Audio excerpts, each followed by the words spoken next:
Hello my dear friends, in this video I would like to share with you a recipe of the most popular Russian Korean appetizer that was created by my ancestors that moved from Korea to Russia in the end of 19th century.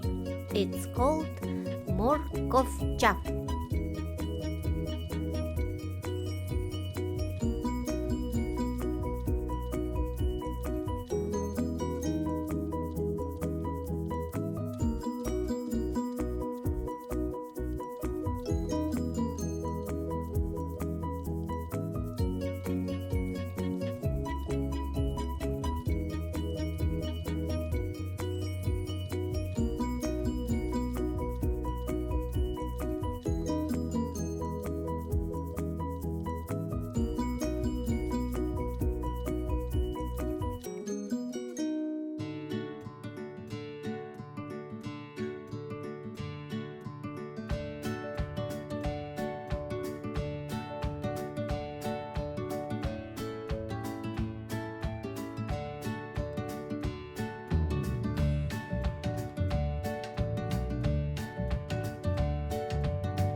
Thank you for learning something new about my heritage.